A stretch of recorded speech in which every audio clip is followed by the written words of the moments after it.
Are we live? It looks like we are live. Hello, everyone. Welcome back to the Pop Culture Asylum. I'm your host, Gabriel. I hope everyone is having a great day today. I definitely am, and I hope everyone who's watching this video is also having a great day as well.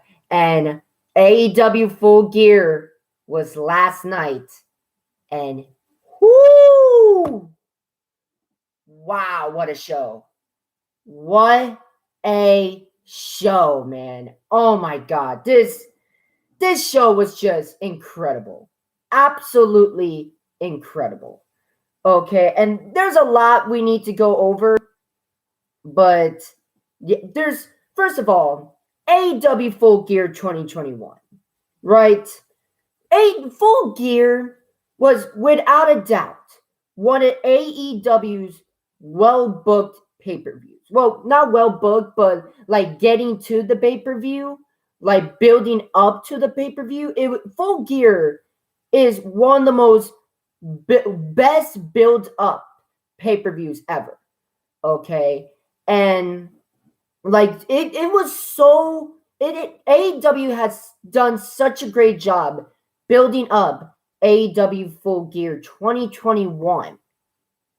Like, they have done such a great job that some people wonder if this could be better than All Out 2021. This was so well built. And like on paper, this sounds like an incredible show. A show that could be just as perfect as All Out. Now, there's two questions that are probably on your mind. Number one, did Full Gear live to the hype? And number two, was it as good, if not better, than All Out 2021? Well, let me answer those two questions now. The first question I'm going to answer is, was this show worth it? Was the hype worth it? Hell yes. Hell yes.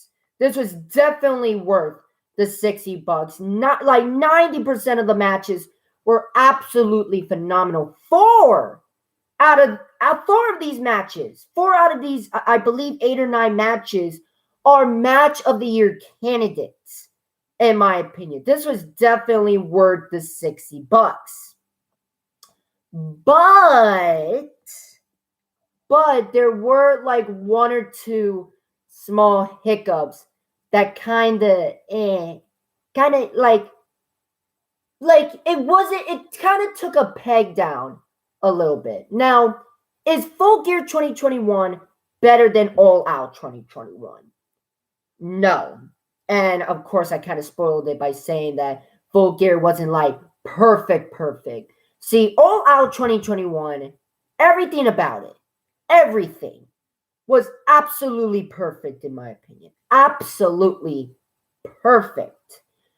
Full Gear, on the other hand, though it was an incredible show, there were 1 or 2 things that I did. There's like 1 or 2 things that I kind of didn't like, that kind of took the peg down a little bit. So though Full Gear wasn't better than AEW All Out 2021, it was close. It was really close. And the things that I kind of didn't like on this show were small things, to be perfectly honest with you. But other than that, I thought Full Gear was a great show. And though it wasn't as perfect as All Out 2021, like this is a perfect second place. Like, since we already got the 4 pay-per-views this year, if I were to rank them, I would do Revolution, Double or Nothing, Full Gear, and All Out being the number 1 best pay-per-view of AEW all year. But Full Gear is definitely deserves to be second place to All Out. This was an incredible show. Incredible show. And I cannot wait to talk about it. And before I continue, I'm sorry that you had to wait for the review today. You were going to get this review today. Like, you were going to get my thoughts on AEW Full Gear. But I'm sorry you have to wait a little bit longer. It's just today was pretty busy for me today. So the fact that now I got some free time to talk about AEW Full Gear finally, I just hope it was worth the wait, and I hope you guys enjoyed this review. This was a great show, and I cannot wait to talk about it. So without further ado, let's talk about AEW Full Gear 2021. Now, before I even talk about this, right, there is 3 specific things that I wasn't exactly fond of on this show. This first, problem, and it's not exactly a big one, but I feel like it's something that really, really should be addressed. And that's, the pacing of the show.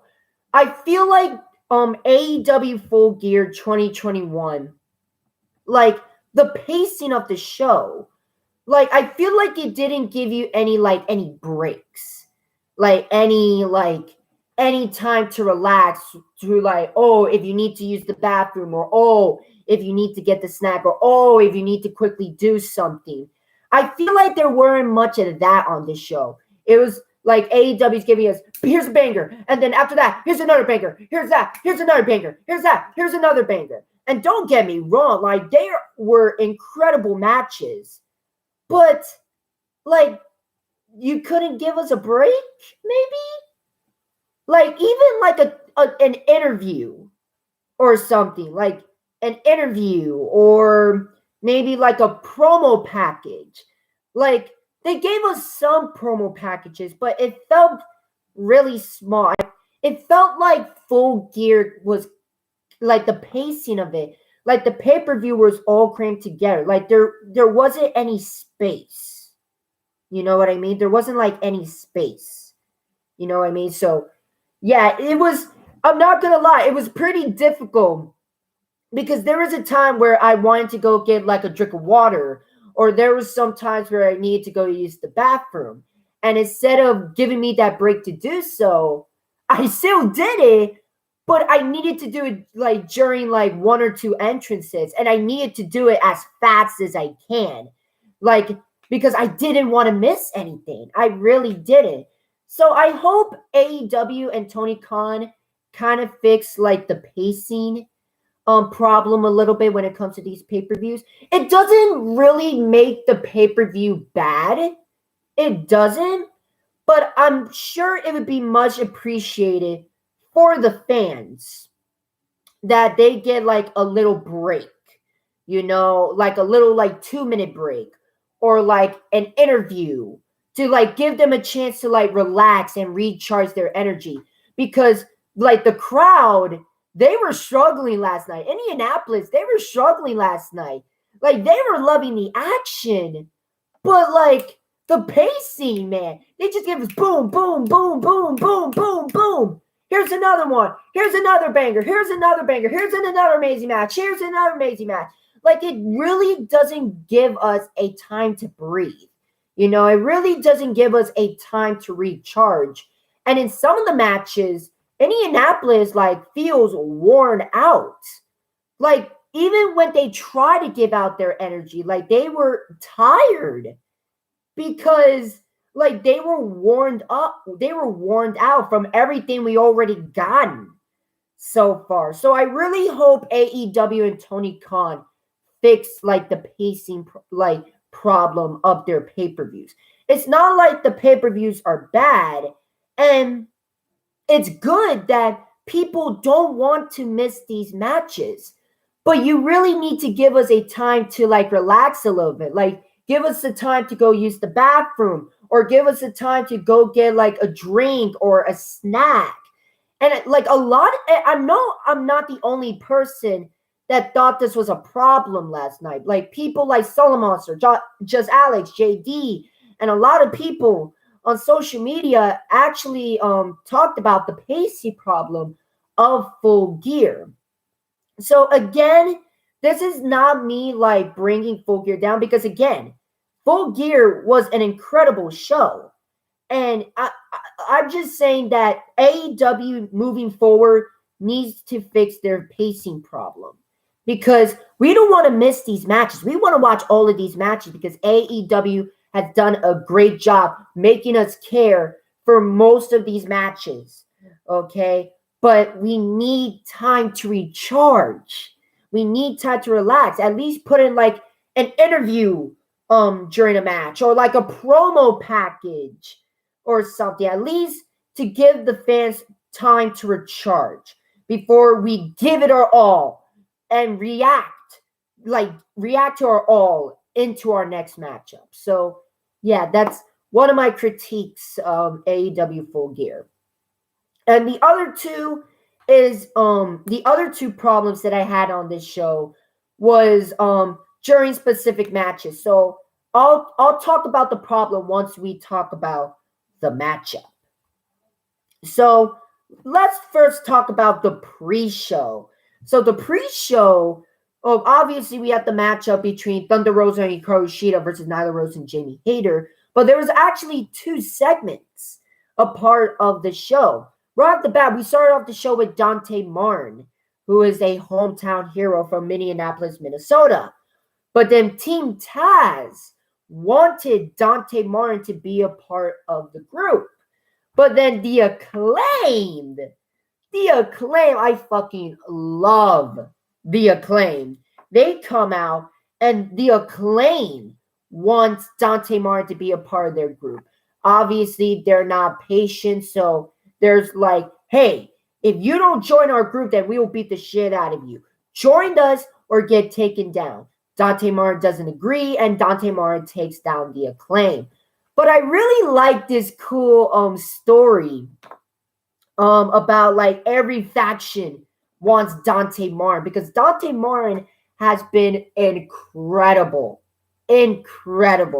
so far, and I absolutely love it. And a matter of fact, it was announced for Dynamite this Wednesday that Lio Rush and Dante Martin will go 2-on-2 against the Acclaim. So I cannot wait for that one. That's going to be a really good matchup. After that, we get to the tag team matchup as Thunder Rosa and Hikaru Shida went 2-on-2 against Nyla Rose and Jamie Hayter. And this was a great match. I'm not going to lie. Like, I didn't really care much about that matchup. But, bro, it definitely surpassed my expectations. Such incredible, great stuff by all four of these ladies. Serena Deeb was even watching the matchup, was talking shit about Hikaru Shida during one point of the matchup, building up their rivalry even more between Hikaru Shida and Serena Deeb. I really love what AEW is doing with Hikaru Shida and Serena Deeb. But yeah, I thought this was a great tag team match. Thunder Rosa and Hikaru Shida picks up the victory after Hikaru Shida did a roll-up to Nyla Rose to win the matchup. But yeah, I thought this was a great match. Great match by all four of these ladies. Well done. After that, we get an interview with the best friends, and it was announced that the Butcher and the Blade of the Hardy family office will go against Orange Cassidy and a partner of his choosing. And he said that he talked to members of Chaos, and he wants a certain dog to be his tag team partner. More like the Stone Pitbull. And it was announced later on the show that Tomohiro Ishii, who is, by the way, the never openweight champion, defeating Jay White at Battle of the Valley, which I thought was a really good pay-per-view. And, of course, Okada versus Matthews, which I thought it was a great matchup. I wish it was longer. That's basically my only gripe about this matchup. That the matchup should have been longer. Like, I think Okada versus Matthew was like 10, 15 minutes. It honestly, like 10 minutes, like 10, 15. It honestly should have went around like 20, 25 minutes. Hell, give Okada versus Matthews 30 minutes or an hour because they're like two of the best professional wrestlers currently on planet Earth. So I'm surprised that New Japan Pro Wrestling didn't give them extra time. But other than that, I thought that was a great match between both Okada and Buddy Matthews. But so that's my mini review on that. But Tomohiro Ishii is now the current never openweight champion, and we will make an appearance on Dynamite this Wednesday as he teams up with Orange Cassidy against the Butcher and the Blade. I am excited for that. Now it's time for the main show. And we start off the show with a phenomenal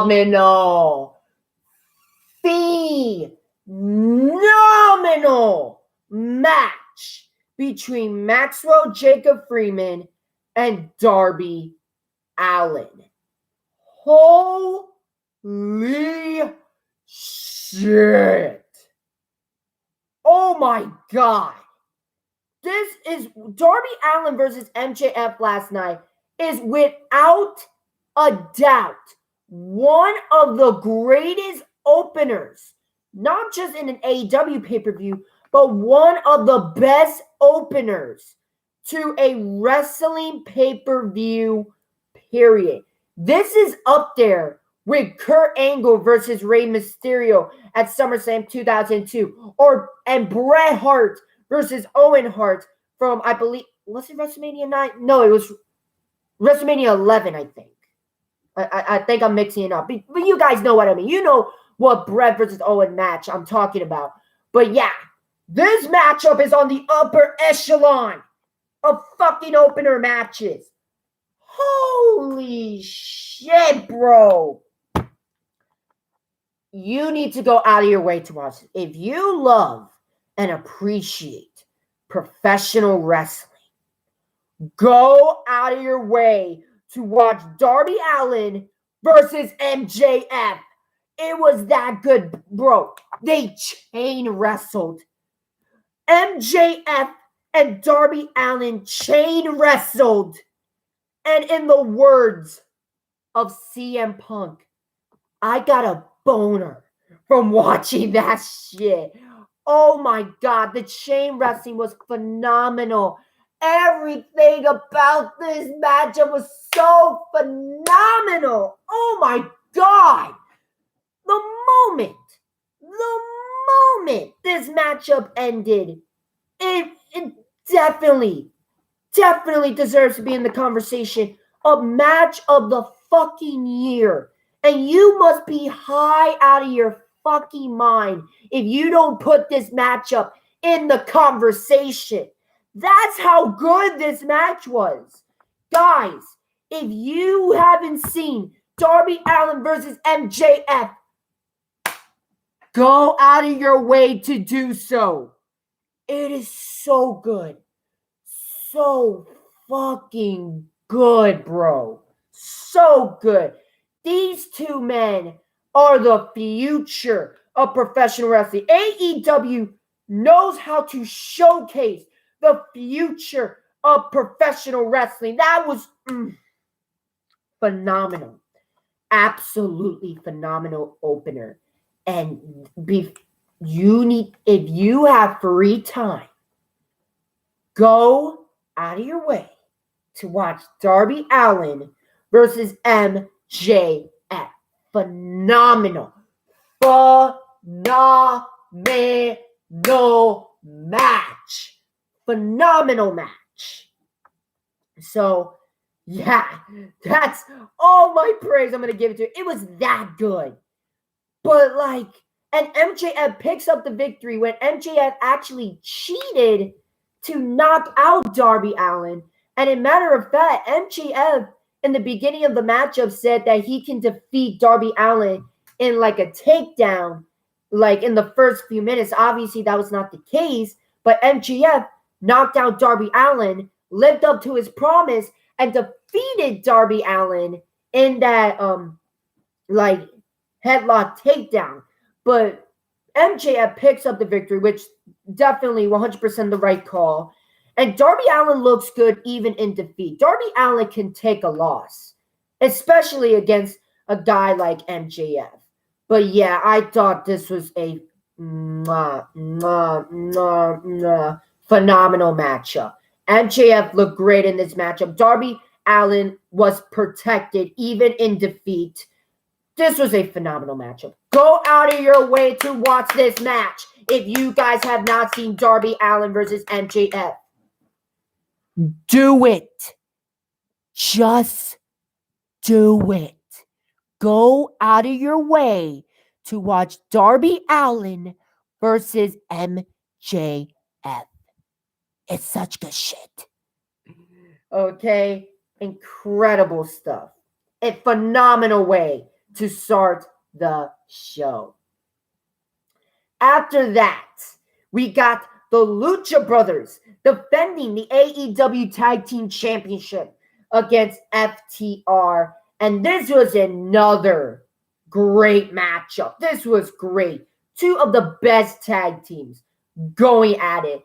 And we even got a couple of tributes by Eddie Guerrero, and we actually got a lot of tribute during multiple of these matches because, as you know, yesterday was the 15th anniversary of Eddie Guerrero's passing.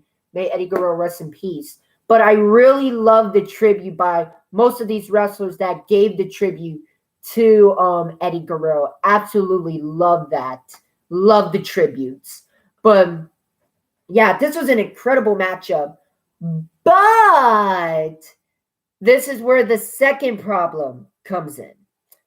And that's how the matchup ended. It was a great match, but the ending. Okay, so here's the thing. AEW was trying to do something clever with this ending. So the way the match ended, right? Cash Wheeler, Dax Harwood was the legal man, but FTR was wearing the green luchador mask. And obviously they were trying to confuse the Lucha Brothers and the referees. But it turned out that it wasn't Dax Harwood. It was Cash Wheeler that was taken down and got pinned. But Cash Wheeler wasn't the legal man. So, yeah, it was, you can say that it was a very clever ending, but the way that it was executed was pretty weird. I won't say it was bad, and I understand what AEW is trying to do. And considering that the Lucha Bros technically pinned the wrong person, they didn't pin the legal man, that leaves things open to a rematch between the Lucha Bros and FTR, which I would definitely love to see. But yeah, I can understand what AEW, the Lucha Bros, and FTR try to do in this matchup, but the execution of the ending was just weird and a bit unnecessary in a way. I feel like they could have made the ending a little more clever because the ending just felt a bit weird. It really did. The way it was executed was weird. I could understand what AEW was trying to do, but it was just a weird ending in my opinion. And an incredible matchup between the Lucha Brothers and FTR for the AEW Tag Team Champions. So that's my second negative of 3 in this AEW Full Gear show. But yeah, I just thought it was a bit of a weird ending. I can understand the ending, I can appreciate the ending, and I can understand what AEW was trying to do. But in execution, I don't know. It was just a bit weird, in my opinion. But other than that, I thought it was still a great matchup between the Lucha Brothers and FTR. And it looks like we're going to get one more matchup against the Lucha Bros and FTR. And I think that I would down to see one more matchup between the Lucha Brothers and FTR. But yeah, great matchup by both of these teams. After that, we get another match of the year candidate as Bryan Danielson went against Mural in the AEW World Championship Eliminator Tournament. Oh, and I just before I talk about this match, I forgot to say one more thing about the Lucha Bros and FTR. The matchup that they did, that is how you showcase tag team wrestling. This is how you showcase tag team wrestling. So WWE, take notes. Again, Lucha Bros versus FTR was an incredible matchup, but again, the ending, the execution of the ending was a bit meh. In an otherwise great matchup between the Lucha Brothers and FTR. But now let's talk about Bryan Danielson versus Mural. And again, in my personal opinion, another match of the year candidate. These men beat the living shit out of each other. Oh my God, it was brutal. It was absolutely brutal. Okay? Like, this was an incredible matchup, in my opinion. This is another matchup you should go out of your way to watch. This was phenomenal. This was, if you love just brutality, just straight up brutality in wrestling matches, then this match is for you. I thought this was incredible. But Bryan Danielson actually defeats Miro by knockout. He managed to knock out Miro to end the matchup, which I thought was very, very interesting. I really, really did. I thought that it was very interesting that they gave Bryan Danielson the win and not Miro. And like first of all, I just want to say that they protected Miro in this matchup. Miro was a fucking monster in this matchup, and even in defeat, Miro looked like $1 million. Like, for fuck's sake, Bryan Danielson had to defeat Miro by knockout.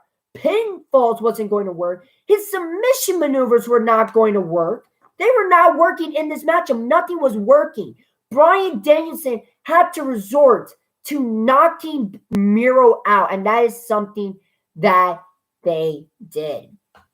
But yeah, I just think it's interesting that they gave Bryan Danielson the win and not Miro. I'm sure Miro is going to have his shot at the AEW World Championship. And even though it was a very interesting and questionable decision, Miro, it was very interesting, but in a way, I kind of don't mind it because Miro looked like $1 million in this matchup. Like, for fuck's sake, Bryan Danielson won by knockout, not by pinfall, not by submission, but by straight up knockout. Bryan Danielson had to knock out Miro to win the fucking matchup. Okay? Miro looked like $1 million in this matchup. And I'm sure Miro will get his shot. Even though it was an interesting and questionable decision to give Bryan Danielson the win, like, I don't mind Miro. Like, I kind of don't mind Miro losing. I feel like Miro is going to get his shot later on. I feel like they're going to give Miro his shot later on. At least I hope. But yeah, even though it was a questionable booking decision, again, a lot of people went into this expecting Miro to win this matchup. I expected Miro to win this matchup, but no, Bryan Danielson ends up picking up the victory. But Miro looked like $1 million in this matchup, so he is protected. And hopefully Miro will more than likely get his title shot later on down the line. But it looks like we're getting Bryan Danielson versus a champion between either Kenny Omega versus Hangman Adam Page. And I will get to that matchup in a few minutes. But yeah, I thought this was a great matchup. Definitely a match of the year candidate, in my opinion. After that, we get a fun Falls Count Anywhere matchup as Christian Cage and Jurassic Express went against Adam Cole, baby, and the Young Bucks in a Falls Count Anywhere match. And this was fun. This was absolutely fun. Like, you had people flying through tables. Christian did a fucking DDT to Matt Jackson Ron to the left. Nick Jackson and Christian Cage were fighting on the crowd, right? And Christian flew off like the freaking guardrail that is holding the crowd and landed on Nick Jackson. That was fucking insane. Luchasaurus did a fucking shooting star press to the super click off the stage. Like, this was so fucking fun. I love this matchup. This was just straight up fun. This was just a fun matchup. And Jurassic Express and Christian Cage actually picks up the victory. And it was interesting how this matchup ended because Christian Cage was going to do the concerto to Matt Jackson. But Jungle Boy actually wanted to do the concerto. Christian Cage wanted Jungle Boy to do the concerto for a little bit. And at one point, Jungle Boy was even hesitant to do the concerto. But then Jungle Boy hit the concerto to Matt Jackson. And a lot of people pointed that out. So that is some interesting developments.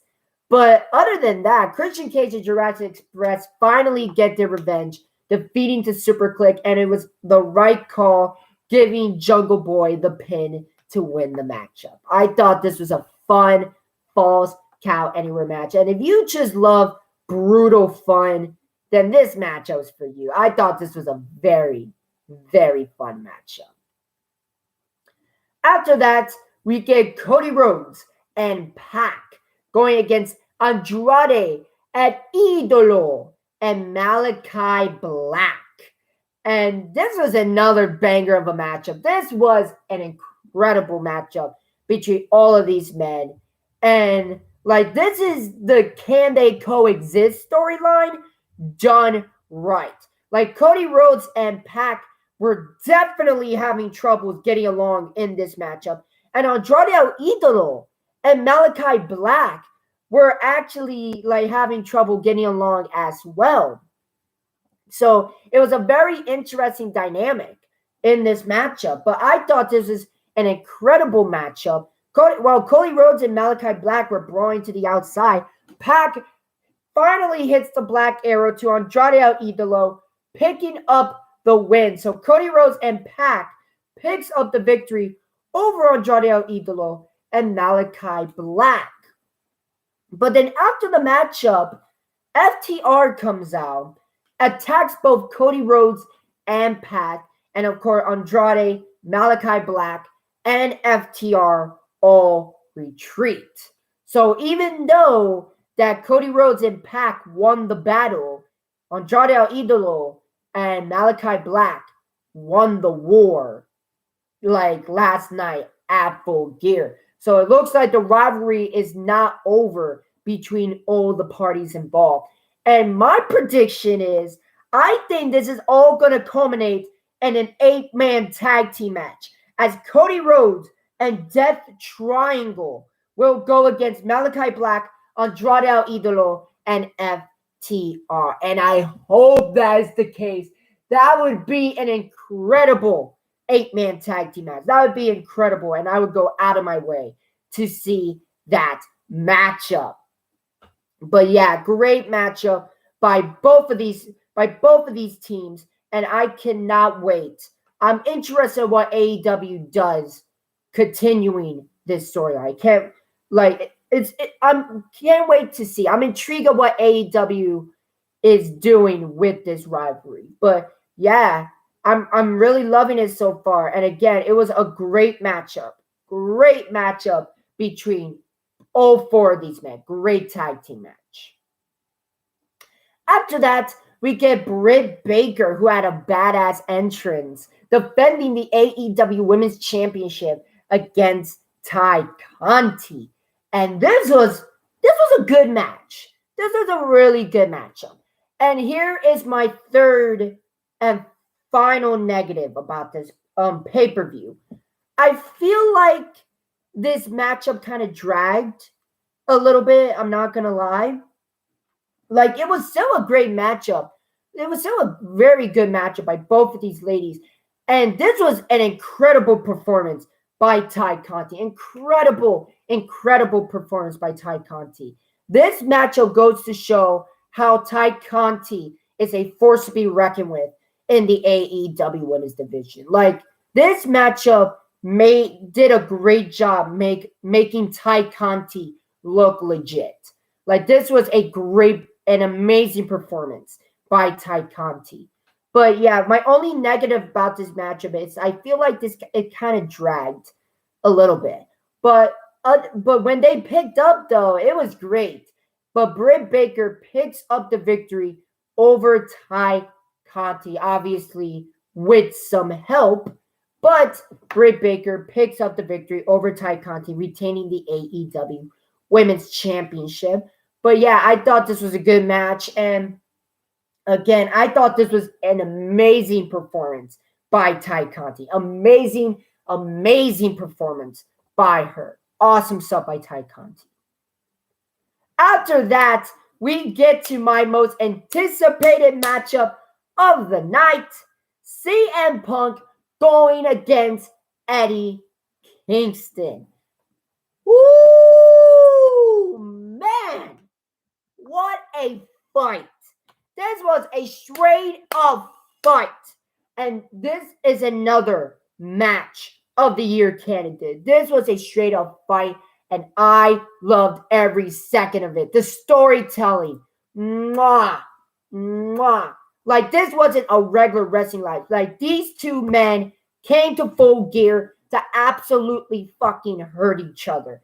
And I loved every second of it.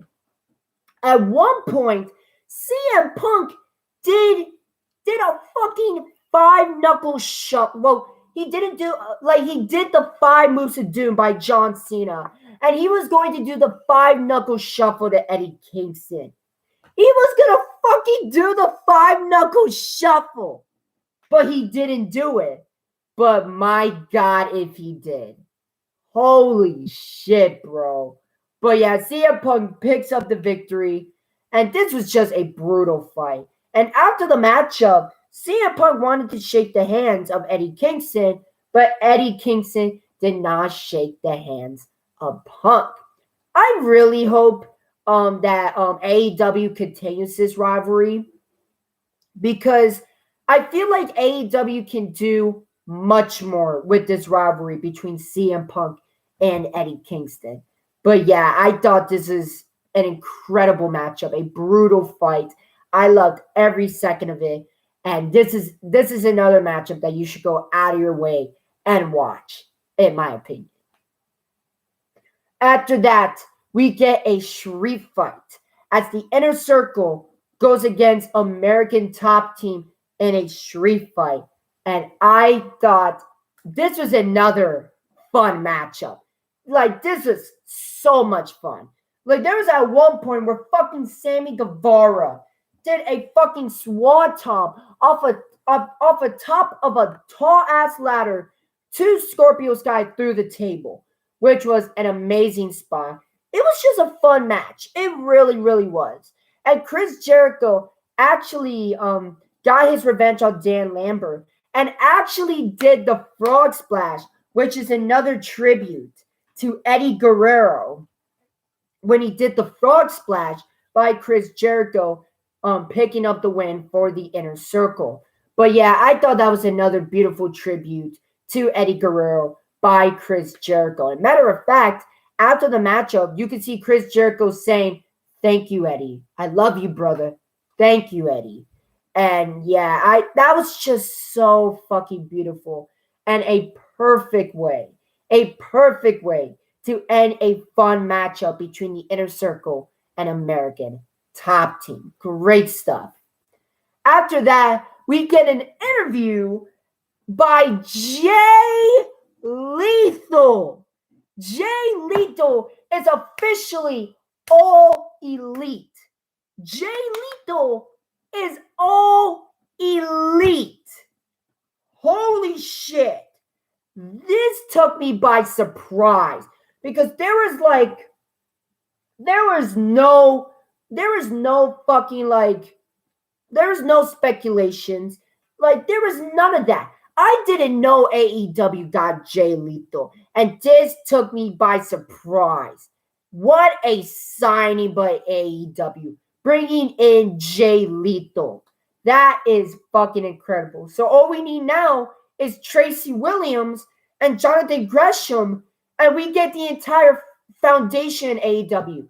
Now that you got Jay Lethal, AEW, Tony Khan, please get Gresham and Williams. Please get Gresham and Williams. I would love the foundation AEW. As a matter of fact, make it another faction. Do Jonathan Gresham, Jay Lethal, Tracy Williams, put Daniel Garcia and Serena Deeb in there, and you get another faction in AEW. That would be phenomenal. Okay? I really hope that AEW also signs Jonathan Gresham and Tracy Williams of the foundation. But this was a great signing by AEW. I'm very happy that they brought in Jay Lethal. But to put the icing on this beautiful cake, Jay Lethal wants a shot at the TNT Championship against Sammy Guevara. And we are getting it this Wednesday on Dynamite. Bro, that has the potential to be another match of the year candidate. I cannot wait for that matchup. That matchup is going to be fucking phenomenal. Okay, I cannot wait for this matchup. And I'm so glad that Jay Lethal is all elite. But now we get to our main event of the evening, the most anticipated matchup of the night. Kenny Omega defending the AEW World Championship against Hangman Adam Page, baby. Woo! I am trying to do the gun thing. Yeah, Adam Page, baby. But yeah, this was, oh my God. Like, if I were to tell you that this matchup was not only phenomenal, but emotional as well, that would be a massive understatement. Like, this is what AEW has building up to ever since its inception in AEW. This matchup has been building up 2 years in the fucking making, bro. And all of that paid off tonight. And it just caps off one of the best storylines in all of professional wrestling. This was a phenomenal matchup. Phenomenal matchup. And 100%, it definitely delivered. And it's a match of the year candidate. But after 2 years, after all the setbacks, after all the heartbreaks, finally, Hangman Adam Page is the new AEW World Champion. Well done. If anyone deserves to be AEW World Champion, it's Hangman Adam Page, baby. You deserve it. And in the final few minutes of the matchup, the Young Bucks came out, but the Young Bucks didn't interfere. Matter of fact, when Adam Page was going to do the buckshot lariat, Matt Jackson gave like a little nod to Hangman, almost like he wants Hangman to be the next champion. And oh my God, it was such a beautiful fucking moment. So beautiful. And oh, he deserves it, man. He absolutely deserves it. And then the Dark Order comes out and celebrates with Hangman Adam Page to end the show. And it was just a phenomenal moment. Phenomenal moment. You see, this is long-term storytelling at its finest. This is why long-term storytelling is important. WWE, if you're watching this, if you're somehow come across this video, long-term storytelling. See, this is why long-term storytelling is so important in professional wrestling. Maybe you should do it sometime. Okay? But Adam Page, it was such an incredible moment. A moment 2 years in the making. And it paid off, man. Long-term storytelling at its fucking finest. For all you haters that say that, oh, long-term storytelling is so bad. Really, motherfuckers? Where you at now? Where are you? Where are you? I don't see you. I can't hear you. Because you guys know that moment right there when Hangman won the AEW World Championship, you know that moment can't be possible without long-term storytelling. But guess what, bitch? It did. Okay, this is why long-term storytelling is important in professional wrestling, and is nobody is doing it better than AEW right now. Okay, awesome stuff. This was an incredible show. Again, was it better than All Out 2021? Not exactly. Again, there's like a few small negatives that I have about this show, but other than that, this was another outstanding show by AEW. Another outstanding show by AEW. And Tony Khan and everyone in All Elite Wrestling should be proud. And again, it shows like tonight and it's moments like Hangman Adam Page finally winning the World Championship and celebrating with Dark Order really makes me proud to be a professional wrestling fan. Like, this show was definitely worth the $60. I am so fucking glad that I went out of my way and spent $60 on this show, because this show was fucking worth it. Phenomenal show. Incredible show. Not as incredible as All Out 2021, but still an incredible show. Great job, Tony Khan, as always. Great job, AEW. And this is why shows like this is why AEW is the A promotion. It's the best pro wrestling promotion on the fucking planet. And no one can tell me otherwise. But I want to know what you guys think in the comment section. What do you guys think about AEW Full Gear last night? Did you guys love the show? Did you guys not love the show? Was there something specifically you like? Was there something specifically you hate? I want to know what you guys think in the comment section. But yeah, thank you so much for watching. Much, much appreciated. If you guys like this video, make sure you leave a like. Make sure you leave a comment. And if you guys like the content that I make sure you subscribe and leave the notification bell so that way you don't miss any of my videos. And until next time, this is Gabriel, and I'll see you next time in the Asylum. Have a nice night, everyone.